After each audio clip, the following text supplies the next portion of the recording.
வணக்கம். Blue pixels Tamil செய்திகளை வழங்குவதற்காக நான் தமிழ்கவி. சிவசக்தி விநாயகர் ஸ்ரீ முருகர் ஆலயத்தில் விநாயகர் சதுர்த்தி விழா கோலாகலமாக கொண்டாடப்பட்டது.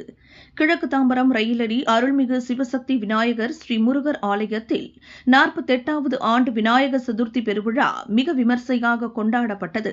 முன்னதாக காலையில் விநாயக பெருமானுக்கு அபிஷேக ஆராதனை நடைபெற்றது. இந்த நிகழ்ச்சிக்கு பாளையம் ஹரிகிருஷ்ணன் வஸ்திர தானமும் மற்றும் திருமதி சுகன்யா அனந்தராமன் உபயமும் அளித்திருந்தனர். அதனைத் தொடர்ந்து மாலையில் சுவாமிக்கு சந்தன காப்பு நிறமணி ஆராதனை நடைபெற்றது. இதற்கு திருமதி மாலா செந்தில்குமார் டிக்டாக் பாயிண்ட் மற்றும் மருத்துவர் வரலட்சுமி, மருத்துவர் சிவ பாலமுருகன் மற்றும் குழந்தைவேல் ஆகியோர் இந்நிகழ்ச்சிக்கு உபயம் அளித்திருந்தனர். இதனைத் தொடர்ந்து இரவு 7 மணி அளவில் கலைமுகனின் அப்பு வழங்கும் ஜீவகானம் இன்னிசை நிகழ்ச்சி நடைபெற்றது. முன்னதாக வெள்ளிக்கிழமையன்று அன்பழகன் வழங்கும் பஜனை பாடல்கள் நிகழ்ச்சியும், அதனைத் தொடர்ந்து இரவு 7 மணிக்கு சன் டிவி புகழ் முருகேசன் வழங்கும் தெய்வீக மற்றும் சினிமா பாடல் நடன நிகழ்ச்சி நடைபெற்றது. இந்த விநாயகர் சதுர்த்தி விழாவில் ஏராளமான பொதுமக்கள் கலந்து கொண்டு இறையருள் பெற்று சென்றனர்.